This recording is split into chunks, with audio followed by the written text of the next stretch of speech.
Mission Control, this is data list.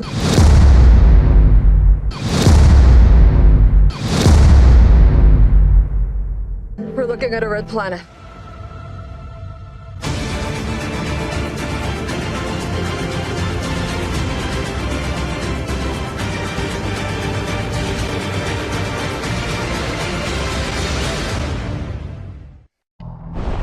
Previously on Mars. To make this journey, we will need to use our imagination, our mind's eye, and this J I just rolled. We knew Mars wouldn't welcome us with open arms. Warning, system offline. Warning, system offline. Warning, system offline. Last week, scientists at NASA released this. The shot is compiled from data from NASA's VEERS instrument, which orbits the Earth about every 100 minutes, taking measurements of light coming off the planet. That can be translated into ribbons of imagery like this, and then into one of these. And this is just the latest in NASA's Earth from Space album, which may be one of the most mind-expanding collections of images in human history, in my opinion. It began with a shot taken by the Apollo 8 crew in 1968. And NASA scientist Gene Feldman says it made a big impression on him. I think it's called Earthrise. And I remember seeing that and the stark contrast between this gray, lifeless rock that we had spent all this time and effort getting to. And here was this beautiful little shining blue and white marble that held everything that we as humans know about history, art, culture, love. Everything was contained on this one little tiny dot in space. I was just so fascinated by the beauty of it and trying to understand, how did this happen? How does it work? Has kind of led me to do what I've done. And for the last several decades, Feldman has done remote sensing. Yeah, there's an old expression about sometimes you can't see the forest for the trees. That is not a problem for a remote sensing scientist. Feldman studies the Earth from space. He says it's like taking vital signs of the planet, which means working with scientific images that maybe show ocean color or sea surface temperature or land vegetation, or those are why we do what we do, to tell us about the planet from a clinical perspective. But the other images, the beautiful ones, they resonate with people because it's our home. In 1972, we saw our home in a new way. Apollo 17 astronauts snapped this picture. Actually, they snapped a lot of pictures. It crystallized so much about the environmental movement at the time. It gave people the first look at their home planet as a single entity. The urgent mission to repair the International Space Station has taken an unexpected turn. The astronauts doing the spacewalks will now be wearing snorkels after the last astronaut who performed a spacewalk nearly drowned when his helmet filled with water. Let's get to NBC's Tom Costello. He's in Washington with more on all of this. Tom, good morning. Hi, Savannah. The snorkels they will be wearing are not unlike the snorkels we use in the pool or the ocean, but they're cut from rubber tubing on board. They think they've solved the water leak problem. The snorkels are just in case. It's the kind of MacGyver moment for which NASA is famous. Houston, we have a problem. Apollo 13 was all about using what was available to bring a crew home safely. We gotta find a way to make this fit into the hole for this. Now, another urgent repair mission some 230 miles above the Earth. Astronauts will conduct 3 spacewalks to remove and replace one of 2 780-pound ammonia pumps to keep the space station cool. It's been down for more than a week, forcing the station to conserve power. But the last spacewalk ended with Italian astronaut Luca Parmitano nearly drowning in his helmet after it started filling with water. Water is in his eyes now, and it seems to be increasing. Fellow astronauts quickly pulled him back into the station. When they did, water poured from the helmet. NASA ordered no spacewalks until they solved the problem. 5 months later, they think they know what happened, swapping out many of the spacesuit's components. Now, astronauts Rick Mastracchio and Mike Hopkins are checking their suits for Saturday's job. But NASA engineers have a few on-the-fly fixes in case the water returns. And so this is our first line of defense. An absorbent pad worn behind the head to collect any extra water, and a snorkel cut from rubber tubing. This snorkel is now installed inside the suit with the crew member between his water restraint bag and the front side of his suit. So this is your last resort that if water is encroaching your face, as similar to happened with Luke on the last EVA, that the crew member can lean down and use this to breathe. Former astronaut Steve Robinson performed 3 spacewalks. It's one of the most demanding, challenging, physically difficult, and fun things you could ever imagine doing. Each of these spacewalks is scheduled for 6.5 hours. It's not an unusually dangerous walk, but anytime you have an astronaut on a spacewalk, everyone at NASA is on high alert. Savannah? All right, Tom Costello, thank you so much. And a slow bubble gets away from the helmet. It rolls around the helmet, speeds up, and expands as buoyant bubbles do. And then look, the same bubble can be seen in the top left, flying downwards. It even changes directions. So why do the bubbles move different directions? Well, massive wave blowers are used in practice exercises to push water up to keep the astronauts from sinking. Water flows on either side of the craft, causing turbulence at the top, pushing the bubbles in different directions. Return vents around the Earth projection suck the bubbles generally sideways. The astronaut's air is provided in these power cords. That's why they float. The astronaut even has to hold it down so that it doesn't float up.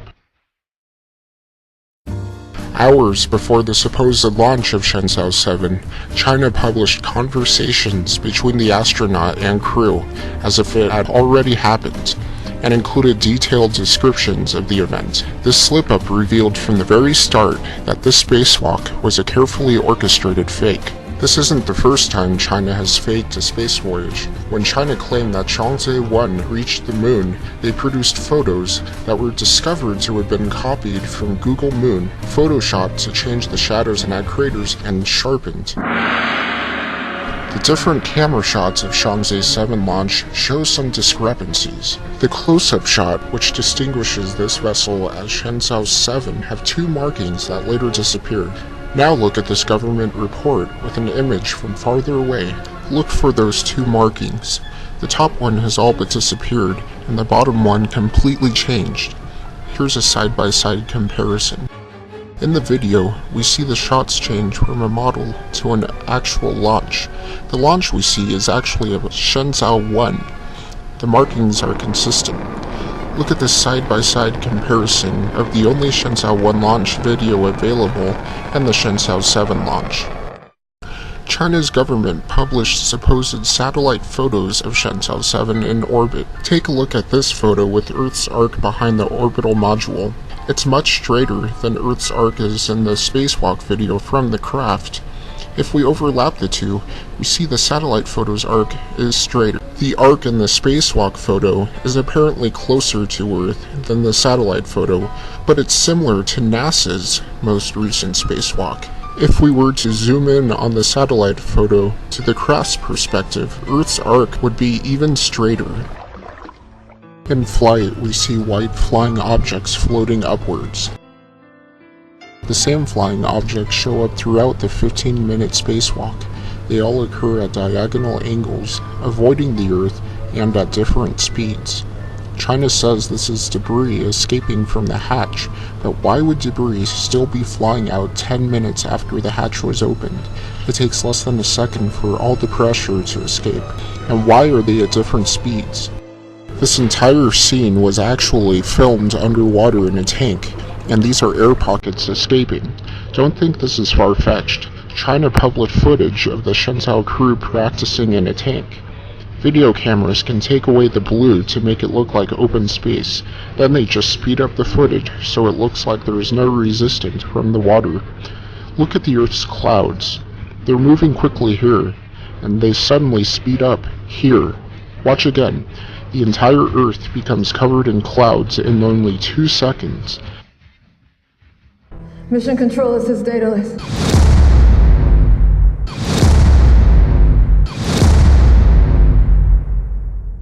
looking at a red planet. And we knew we'd have to fight even harder if we wanted to stay. How far did we overshoot? 75.3 kilometers. Mission control confirmed the rover's 2000. Wow. Killers over maximum payload. The odds are we won't make it. Because the thing that kept us pushing, it wasn't just inside us.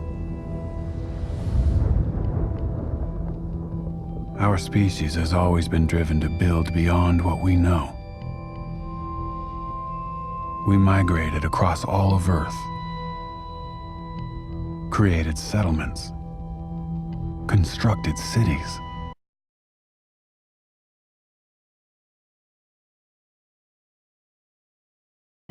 As we set sail, we ask God's blessing.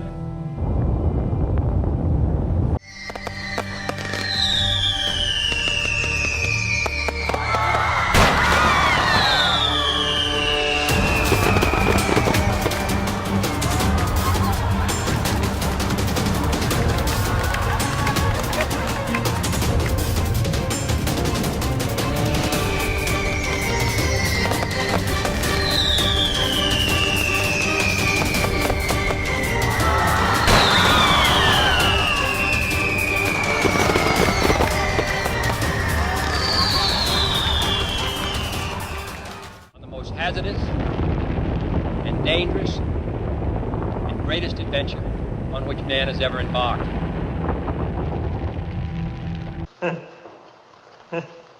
However, will is a double-edged sword.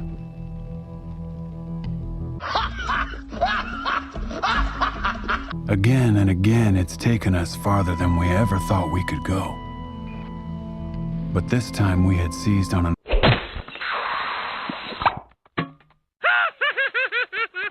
object so vast, so difficult to attain. I couldn't help but wonder if we might have finally pushed too far.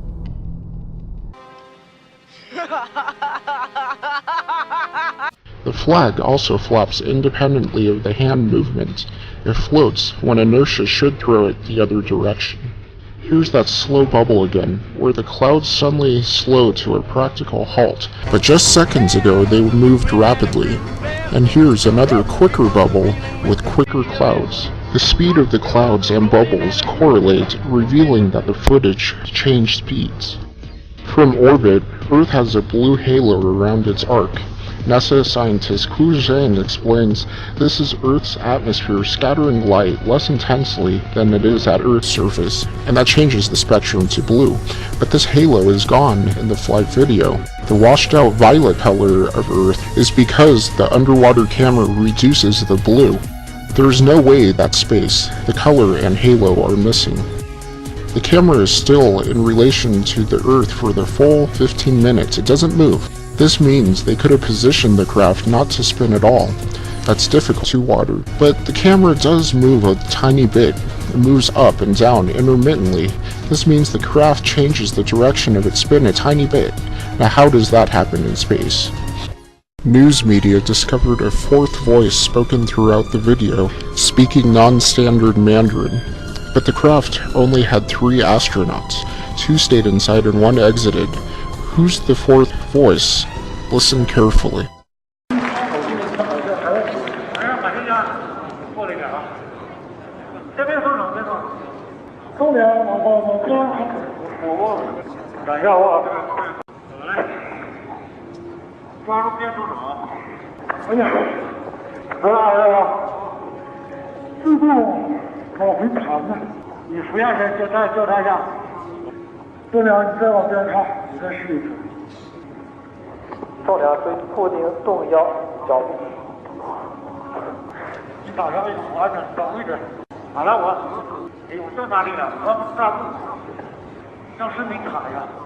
Why is the video and audio footage so clear? Look at the recent USA and Russian spacewalks.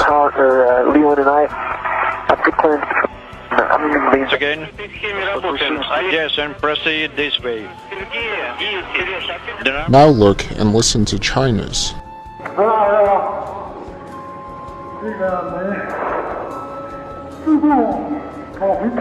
Research Director Yu Shuyuan for China said noise levels in the module were about 70 decibels while in orbit. China said astronauts needed special earplugs for the loud noises. But there is no background noise. Videos of previous Shenzhou missions had loud background noises though. As the astronaut exited the hatch, you can hear the mission commander say that he entered into water. So let's review. Number 1, China published conversations of the crew even before liftoff. 2, China has a history of faking space launches.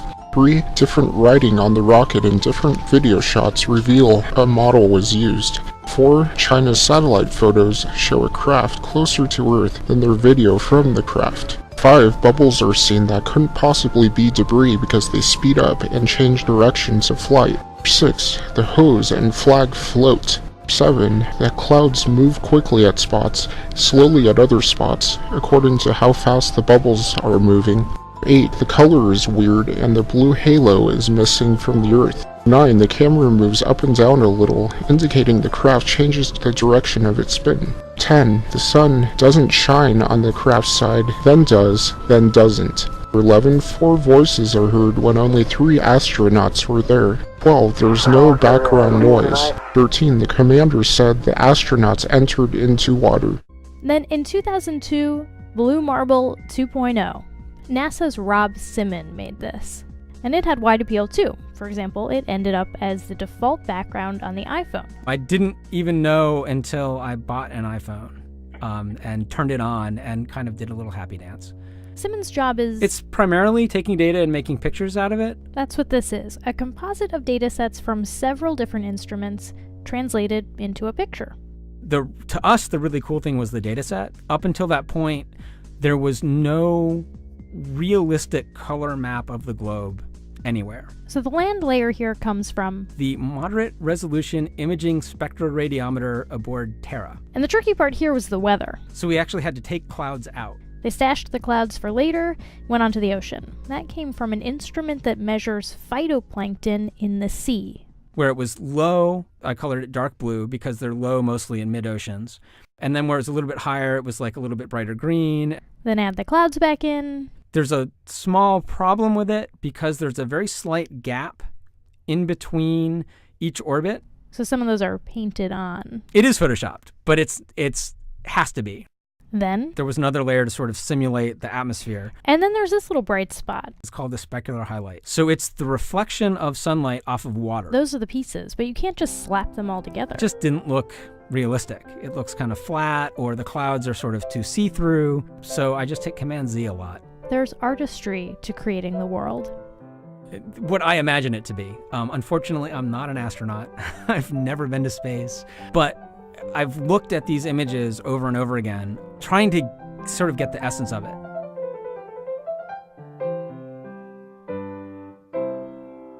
With satellite data, like this map of chlorophyll and land vegetation over time, accuracy is key, obviously. But it's also most easily deciphered as imagery, Feldman says. Because the data volumes that we get from space now are astronomical, the only way that we can really handle this anymore is to visualize it. And no matter what computers we may build, the human mind and the human eye, in my mind, is still the most powerful integrator of information. The objective here is to create models that accurately reflect the past so that we can predict how the planet will change in the future, Feldman says. Or if some of those changes might be negative to the way we want our Earth to be, what can we do about it? Simon wants to make the world better too, starting with the atmosphere. And I'm getting results that I like, but I think it's a little bit exaggerated. So I'm working on some techniques to try to tone it down a little bit. To make it a little more homey. When I was talking with the gentleman from Belcom, and we were discussing the lie, everything he was telling me was different from what we were being told was the truth. And at one point I asked him, I said, man, you guys, you lied about a lot, didn't you? And instantly he said, no, we didn't lie about certain things. We lied about everything. None of it was true.